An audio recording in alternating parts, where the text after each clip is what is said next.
Hello, everybody. Welcome to Bad Grammar. I'm here in the Action Dome in the lovely South Side of Chicago with my good friend Mike Martinez. Mike, how you doing? Oh, pretty good today. All right, very cool. I know Mike for a few years now. I got to know Mike first when I started doing Twilight Tales, and me and Mike are also doing cult fiction together with a few other wonderful people. I'm hoping to get a few of them on here, where we're doing shows just a few times a year in conjunction with Wadclaw Theater, which is a good time.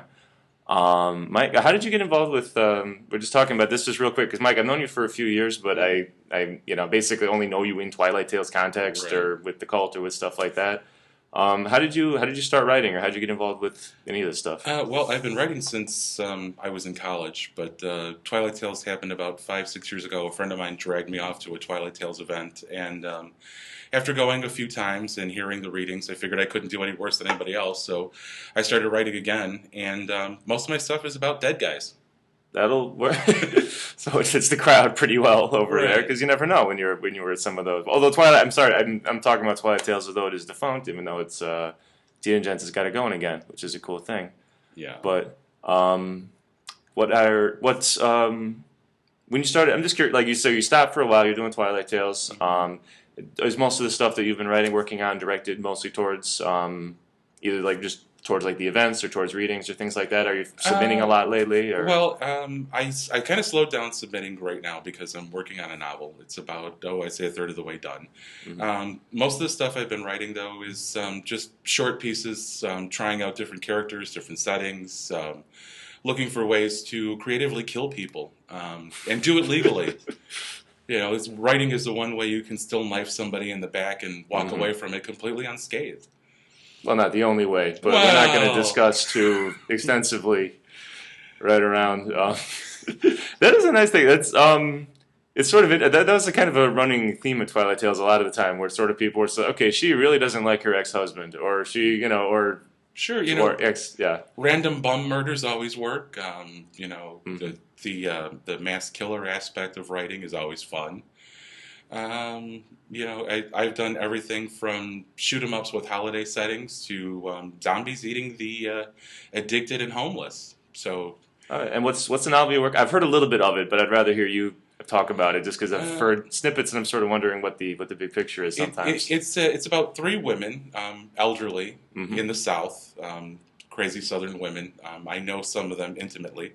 Um, they think that they've hit upon this little gag where they can talk to a free spirit, and he gives them information about people in the town, and So spirit in the sense of like a ghost yeah, or a a okay ghost, or yeah. something. Yeah. And they think it has, it's just a lark. It's not anything complicated. They all have ability to see the future as well, but they're not really aware of it as much. They do it through, Kugelmancy and Chicken I Ching mostly. There's also some samosas thrown in for a little bit of variety, but it's Okay. So the people, and this is if I'm feeding in too much. This is like the people that are want information from these women have to bring in baked goods yeah, to. cook, something cooked, something good, savory. Okay. The ladies are quite a bit of a hoot. One of them has a real serious attitude problem, and Hmm. the other one would prefer not to talk about what she's able to do, but she always finds herself in situations where it keeps coming up. And then, of course, there's a crazy Catholic religious nut wandering through town. So, Okay. I think the last scene I wrote with her was she was dragging a large cross across a lawn and got doused with a set of southern lawn sprinklers, which if you've ever been in the South, Hmm. they're pretty much like cannons. Okay.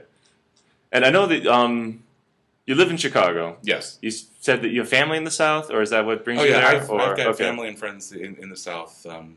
When I was younger, I traveled all over the world with my dad and my parents actually. Okay. My dad was in the State Department, so I got to see a lot of the world, and Chicago is still the best place. I agree wholeheartedly. And is that where the story that you're going to be reading today is Yeah, set? Or it takes place on the beach in Chicago, right across from the Drake Hotel. okay, cool. I'm looking forward to it. Just before we get into this real quick, I know you said you have a couple of things on the Killer Works website, Yes, which is curated by not by Jude, Jill but by Jill. Okay, yes, by Jill Cooper. Cooper. Thank you, Jill Cooper. 'Cause I'm just trying to think. Wait a minute, did she take Jude's name, or was it going? Yeah, Jill Eh, Cooper. Not quite. Who is the wife of Jude Waltermeyer, who is Jen, I think it's safe to say the ringleader of cult fiction, which is the shows that we've both been doing, which is a good time. But anyway, yeah. So if you're looking for some of Mike's work after hearing this, you can go ahead and hit up Killerworks. And what's the title of the piece you got for us right now? Blood on the Sand. Okay, this is Blood in the Sand by Mark Martinez. Take it away. Blood on the Sand. Ben Ackerman stood with his binoculars pressed against the 15th floor window of the hotel. He was waiting impatiently for it to happen. He was tapping his foot and breathing deeply. The minutes were ticking by so slowly. It was getting harder to wait. Ben looked down at the portable temperature gauge he had suction cupped to the window. In typical Chicago fashion, the expected weather was not happening as fast as he would have liked. To anyone else, the brief morning cool after 5 days in a row of 90-plus degree weather would be welcome. But to Ben, it was maddening. It only read 84, and it was nearly 11 a.m.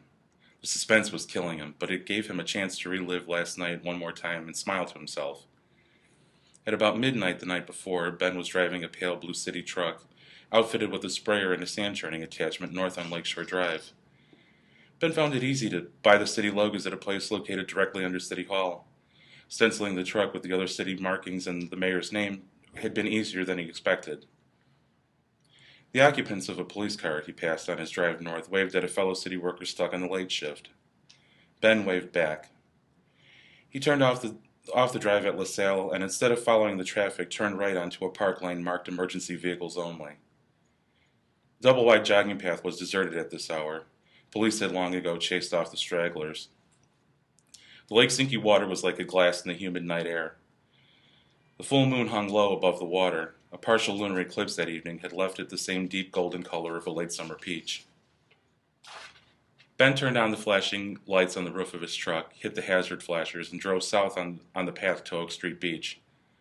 When he got to the crescent shape, the fading palm trees and beach house meant to give the scene tropical air looked limp and sad against the brightly lit skyline.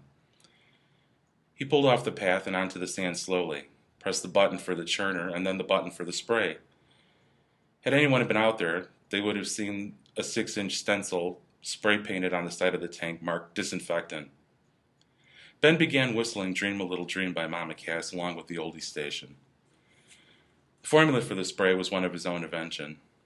So many experiments at War Machines Incorporated had led him to what his bosses called an abomination. But a company that had been in business for 200 years exploring cheaper and more efficient ways to dispatch the living on a battlefield shouldn't really be calling anything an abomination, and certainly not this simple, elegant formula. Ben drove the truck slowly. He'd practiced this maneuver a few hundred times while working for WMI.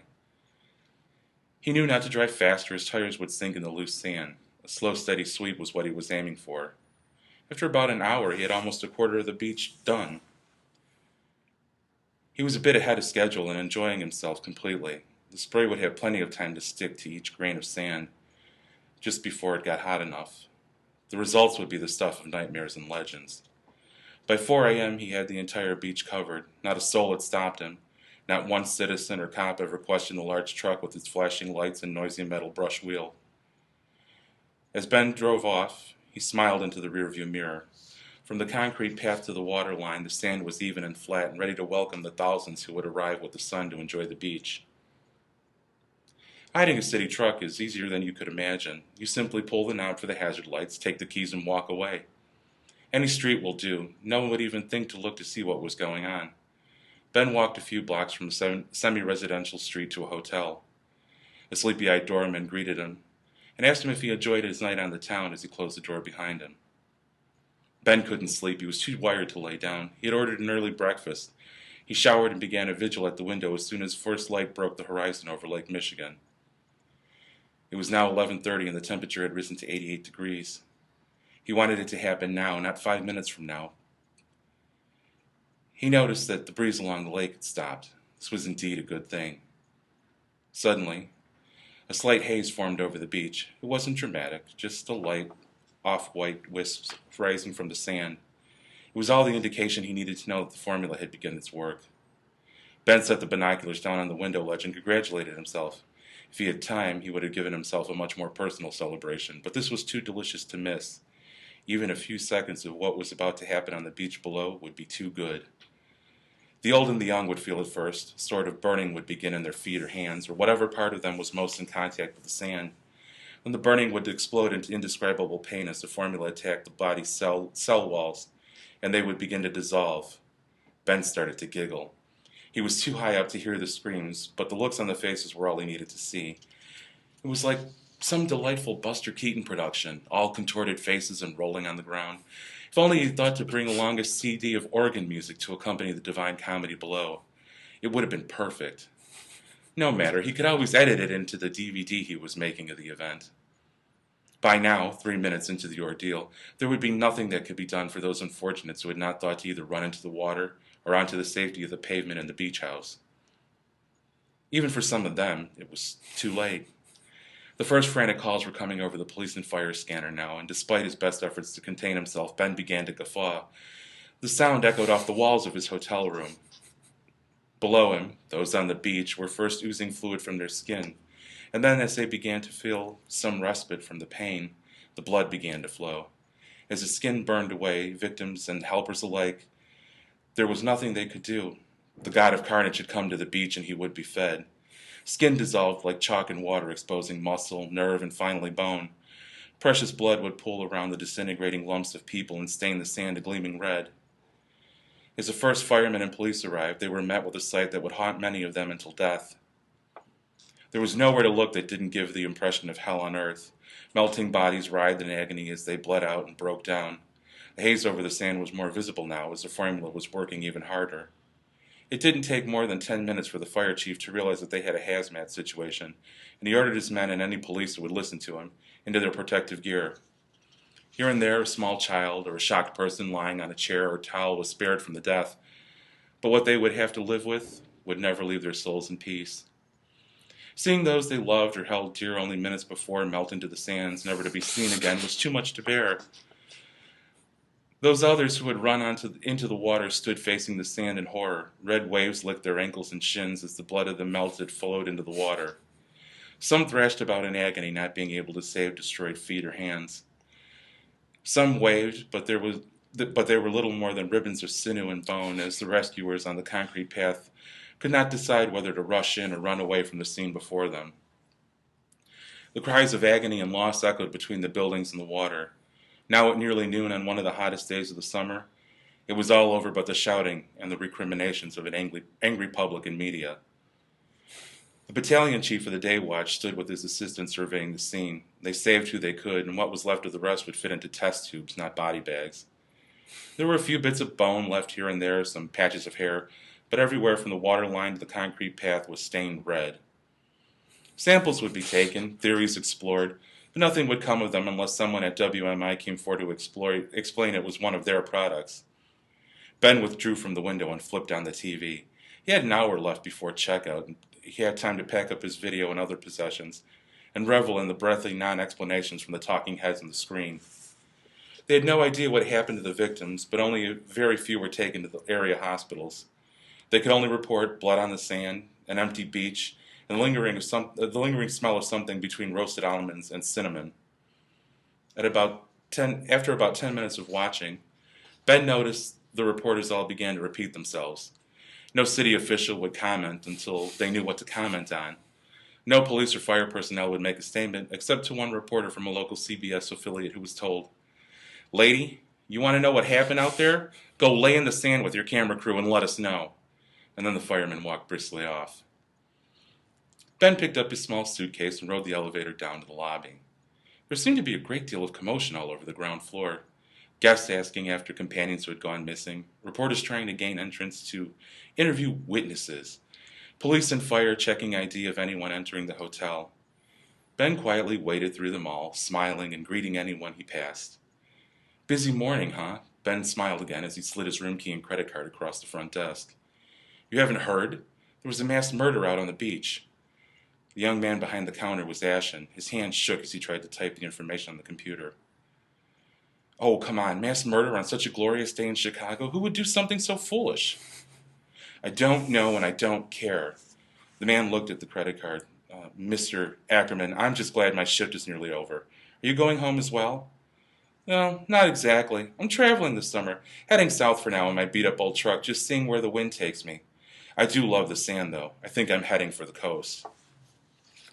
It's a wonderful Chicago story, Mike. I thank you very much. Oh, you're welcome. Thanks for coming in, man. And all right, that's it for today. Bad Grammar is released according to a Creative Commons Attribution Non-Commercial 3.0 unported license. You can get the new Bad Grammar at iTunes and in the Listen section of Brendan Dessner Online the first week of every month. If you'd like to support Bad Grammar, thank you very much. We're good, but we would encourage you, if you're feeling generous, to go ahead and check out www.protect.org to learn more about a cause that we wholeheartedly support. Our theme music is lovingly provided to us by the Gotsicles. You can find out more about the Gotsicles over at www.gotsicles.com. And that is it. Thank you so much for listening, and I will see you here next month.